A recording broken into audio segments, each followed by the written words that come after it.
ಸ್ನೇಹಿತರೆ ನಮಸ್ಕಾರ. ನನ್ನ ಮೂವಿ ಮ್ಯಾಟರ್ಸ್ ಕನ್ನಡ ಯೂಟ್ಯೂಬ್ ಚಾನಲ್ಗೆ ನಿಮಗೆಲ್ಲ ಆತ್ಮೀಯವಾದ ಸ್ವಾಗತ. ನಾನು ಇತ್ತೀಚೆಗೆ ನೆಟ್ಫ್ಲಿಕ್ಸಲ್ಲಿ ಕನ್ನಡ ಡಬ್ಬಿಂಗಲ್ಲಿ ನೋಡಿದಂಥ ಸಿನಿಮಾ ನಟ ಧನುಷ್ ಅಭಿನಯದ ತಮಿಳ್ ಸಿನಿಮಾ ಕಾರ ಅಂತ ಅಂದ್ಬಿಟ್ಟು. ಕಾರ ಅಂದರೆ ಆ ಒಂದು ಫುಲ್ ಹೆಸರು ಏನು ಕರಸ್ವಾಮಿ ಅಂತ ಇದೆ, ಅವರ ಒಂದು ಶಾರ್ಟ್ ನೇಮ್ನ ಕಾರ ಅಂತ ಇಟ್ಟಿದ್ದಾರೆ.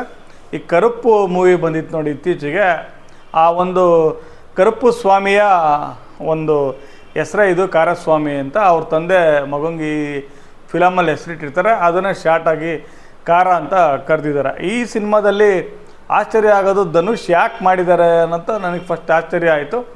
ಇದು ಇತ್ತೀಚೆಗೆ ಏಪ್ರಿಲ್ 30th ರಿಲೀಸ್ ಆಗಿತ್ತು. ಒಂದು ಮಿಕ್ಸ್ಡ್ ರಿವ್ಯೂ, ತುಂಬ ಏನೋ ಅಷ್ಟು ಹಿಟ್ಟಾಗಲಿಲ್ಲ.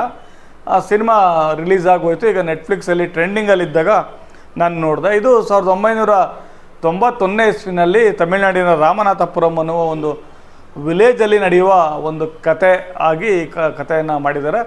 ಇದಕ್ಕೆ ಹಿನ್ನೆಲೆ ಗಲ್ಫ್ ವಾರ್ ಇರುತ್ತೆ, ಪೆಟ್ರೋಲ್ ಸಿಗ್ತಾ ಇರಲ್ಲ, ಭಾಳ ದುರಿತ ಕಾಲದಲ್ಲಿ ನಡೆಯುವಂತಹ ಕತೆ ಇದು. ಡೈರೆಕ್ಟರ್ ಬಂದ್ಬಿಟ್ಟು ವಿಘ್ನೇಶ್ ರಾಜ ಅಂತ ಅಂದ್ಬಿಟ್ಟು.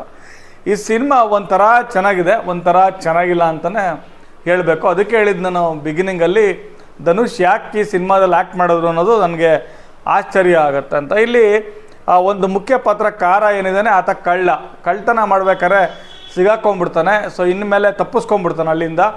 ಆಮೇಲೆ ಹೆಂಡ್ತಿಗೆ ಪ್ರಾಮಿಸ್ ಮಾಡಿ, ನಾನು ಯಾವುದೇ ಕಾರಣಕ್ಕೂ ಇನ್ನು ಮುಂದೆ ಕಳ್ತನ ಮಾಡಲ್ಲ, ಗೌರವಯುತವಾಗಿ ಬದುಕೋಣ ಅಂತ ಹೋಟೆಲಲ್ಲಿ ಕೆಲಸ ಮಾಡಿ, ನೆಕ್ಸ್ಟು ಹೋಟೆಲಲ್ಲಿ ಕೊಡೋ ಸಂಬಳ ಸಾಕಾಗಲ್ಲ ಅಂಥೇಳಿ ತನ್ನ ಕನಸುಗಳನ್ನ ನನಸಾಗಬೇಕಂದ್ರೆ ಹೊಸ ಸ್ವಂತ ಹೋಟೆಲ್ ಮಾಡ್ಕೋಬೇಕು ಅಂತ ವಾಪಸ್ಸು ತಾನು ಬಿಟ್ಟು ಬಂದ ಊರಿಗೆ ಹೋಗ್ತಾರೆ. ಅಲ್ಲಿ ತಂದೆ ತಾಯಿ ಇರ್ತಾರೆ, ಊರಿನ ಜನ ಇರ್ತಾರೆ.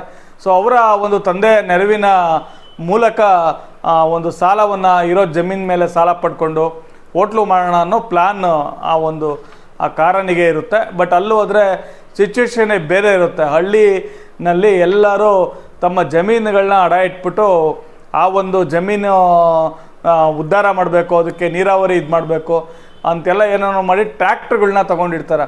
ಬ್ಯಾಂಕ್ನವರು ಅವರ ಒಂದು ತಮ್ಮದೇ ರೂಲ್ಸ್ಗಳ ಮೇಲೆ ಭಾಳ ಓಲೈಕೆ ಮಾಡಿ ಎಲ್ಲರಿಗೂ ಟ್ಯಾಕ್ಟ್ರ್ ಕೊಡಿಸಿರ್ತಾರೆ. ಆದರೆ ಟ್ಯಾಕ್ಟ್ರುಗಳು ಉಪಯೋಗಕ್ಕೆ ಬರ್ತಾ ಇರೋದಿಲ್ಲ. ಸೊ ಈ ಥರ ಒಂದು ಪರಿಸ್ಥಿತಿ ಬೇರೆಯೇ ಇರುತ್ತೆ. ಅಲ್ಲಿ ಒಂದು ಗೊತ್ತಾಗೋ ಅಂಶ ಏನಂತಂದರೆ, ಬ್ಯಾಂಕ್ಗಳು ಸುಲಿಗೆ ಮಾಡ್ತಾ ಇದ್ದಾವೆ ರೈತರನ್ನ ಅಂತ ಅಂದ್ಬಿಟ್ಟು. ಸೊ ಆ ಸಂದರ್ಭದಲ್ಲಿ ಈ ಒಂದು ತಂದೆ ತೀರ್ಕೊಂಡ್ಬಿಡ್ತಾರೆ. ಅವ್ರನ್ನ ಮಣ್ಣು ಮಾಡುವ ಸಂದರ್ಭದಲ್ಲಿ ಆ ಸ್ವಂತ ಜಮೀನಲ್ಲಿ ಮಣ್ಣು ಮಾಡೋಕ್ಕೆ ಬ್ಯಾಂಕ್ನವ್ರು ಬಿಡಲ್ಲ. ಸೊ ಬ್ಯಾಂಕ್ಗೆ ಲೋನ್ ಕಟ್ಟಬೇಕು ಅನ್ನೋ ಒಂದು ನೋಟಿಸ್ ಬರುತ್ತೆ. ಸೊ ತದನಂತರ ಕತೆ ಯಾವ ರೀತಿ ಬೆಳೆಯುತ್ತೆ ಅಂದರೆ, ಈ ಒಂದು ಮರ್ಯಾದೆಯಿಂದ ಗೌರವಯುತವಾಗಿ ನಾನು ಬದುಕಬೇಕು ಅಂತಿದ್ದಂತಹ ನಾಯಕ ನಟ ಕಾರ ಮತ್ತೆ ಬ್ಯಾಂಕ್ಗಳನ್ನು ಸುಲಿಗೆ ಮಾಡಿ, ಅಂದರೆ ಲೂಟಿ ಮಾಡಿ ಆ ಒಂದು ಲೋನ್ನ ತೀರಿಸಬೇಕು ಅನ್ನುವ ಒಂದು ಹಂತಕ್ಕೆ ಯೋಚನೆ ಮಾಡಿ ತನ್ನ ನಿರ್ಧಾರವನ್ನು ಕೈಗೊಂಡು ತನ್ನ ಚಿಕ್ಕಪ್ಪ ಮತ್ತು ಇನ್ನೊಬ್ಬ ಕಳ್ಳ ಸ್ನೇಹಿತನ ಜೊತೆ ಸೇರಿಕೊಂಡು ಬ್ಯಾಂಕ್ ಕಳ್ತನ ಮಾಡೋದು. ಅದು ಬ್ಯಾಂಕಿನ ವಿವಿಧ ಬ್ರಾಂಚ್ಗಳನ್ನು, ಇದರ ಒಂದು DSP ಪೋಸ್ಟ್ ಇದೆ. ಆತ ಅದೇ ಸ್ಟಾರ್ಟಿಂಗಲ್ಲಿ ತಪ್ಪಿಸ್ಕೊಂಡಿರ್ತಾನೆ ಕಳ್ಳ, ಅಂದರೆ ಕಾರ ಆ ಒಂದು DSPಗೆ ಹೊಡೆದು. ಸೊ ಆತ ಈತನ ಬೆನ್ನಿಂದ ಬಿದ್ದಿರ್ತಾನೆ. ಈ ಕಳ್ಳ ಬೀಗ ಹೊಡೆಯೋ ಸ್ಟೈಲಲ್ಲಿ ಯಾರೋ ಒಬ್ಬನೇ ಇದ್ದಾನೆ, ಅವನನ್ನು ಹಿಡಿಲೇಬೇಕು, ಅವನಿಗೆ ಅವಮಾನ ಮಾಡಿದ್ದಾನೆ ಅಂತ ಅಂದ್ಬಿಟ್ಟು. ಸೊ ಆ ನಿಟ್ಟಿನಲ್ಲಿ DSP ಪೊಲೀಸ್ನವರು ಬರ್ತಾರೆ. ಆ ಒಂದು ಬ್ಯಾಂಕಿನ ವ್ಯವಸ್ಥೆ ಯಾವ ರೀತಿ ಆ ಒಂದು ಕಳ್ತನದಲ್ಲಿ ತೊಡಗಿರುತ್ತೆ ಅನ್ನೋದು ಕೂಡ ಸಿನಿಮಾದಲ್ಲಿ. ಇದೆಲ್ಲ ಒಂಥರ ನಮ್ಮ ದೇಶದಲ್ಲಿರೋ ಒಂದು ಸಿಸ್ಟಮ್ ಇದೇ ರೀತಿ ಇದೆ, ಖಂಡಿತ ಇದೆ. ಬ್ಯಾಂಕು ಲೋನ್ ಕೊಡೋದು, ಅದನ್ನು ವಸೂಲಿ ಮಾಡೋದು, ಈ ಪ್ರಕ್ರಿಯೆಗಳೆಲ್ಲ ಯಾವ ರೀತಿ ಇರುತ್ತೆ ಅನ್ನೋದನ್ನು ಸಿನಿಮಾದಲ್ಲಿ ತೋರ್ಸೋಕ್ಕೆ ಪ್ರಯತ್ನ ಪಟ್ಟಿದ್ದಾರೆ. ಸೊ ಈ ಒಂದು ಪ್ರಯತ್ನದಲ್ಲಿ ಕಾರ ಬ್ಯಾಂಕನ್ನು ಲೂಟಿ ಮಾಡಿ ಯಾವ ರೀತಿ ತನ್ನ ಊರಿನ, ತನ್ನದಷ್ಟೇ ಅಲ್ಲ ತನ್ನ ಊರಿನ ಜನರ ಸಾಲಗಳನ್ನ ಹೇಗೆ ತೀರಿಸ್ತಾನೆ ಅಥವಾ ತೀರಿಸಲ್ವಾ, ಇದರಲ್ಲಿ ಏನಾಗ್ತಾನೆ ಅವನು ಅಂತ್ಯದಲ್ಲಿ ಅನ್ನೋದು ಇಡೀ ಸಿನಿಮಾದ ಒಂದು ಪೂರಣ ಅಂತ ಹೇಳ್ಬೇಕಾಗತ್ತೆ. ಇದನ್ನು ನಾನು ಧನುಷ್ ಫ್ಯಾನು, ಸಿನಿಮಾ ನೋಡ್ತೀನಿ ಅಂತಂದರೆ ನೆಟ್ಫ್ಲಿಕ್ಸಲ್ಲಿ ನೋಡಿ, ಕನ್ನಡ ಡಬ್ಬಿಂಗ್ ಸಿಗುತ್ತೆ.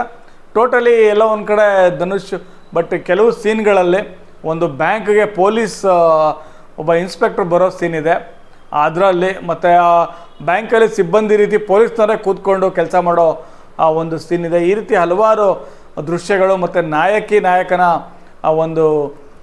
ಏನೋ ಒಂದು ಪ್ರೀತಿ ಪ್ರೇಮದ ಒಂದು ಸಂಸಾರ ಕಟ್ಕೋಬೇಕು ಮರ್ಯಾದೆಯಿಂದ ಅನ್ನುವ ಒಂದು ತವಕ, ಮತ್ತು ತಂದೆ ಸಾವಿನ ನಂತರ ಏನಾಗುತ್ತೆ ಅನ್ನೋದು ಒಂದು ಕುತೂಹಲ ಇಟ್ಕೊಂಡು ಆ ಒಂದು ತಂದೆಯ ಕನಸು ತಾಯಿಯ ಕನಸನ್ನು ಈಡೇರಿಸೋದು ನಮ್ಮ ಮಗ ಅನ್ನೋದನ್ನು ಕೂಡ ಇಟ್ಕೊಂಡು ತುಂಬ ಸೆಂಟಿಮೆಂಟ್ಸ್ ಎಲ್ಲ ಇಟ್ಕೊಂಡು ಕರುಪ್ಪು ಸ್ವಾಮಿಯ ಒಂದು ಬ್ಯಾಕ್ಗ್ರೌಂಡ್ ಕೂಡ ದೈವ ಭಕ್ತಿಯ ಪ್ರತೀಕ ಅಂತ ಇಟ್ಕೊಂಡು ಈ ಸಿನಿಮಾನ ವಿಘ್ನೇಶ್ ಮಾಡಿದ್ದಾರೆ.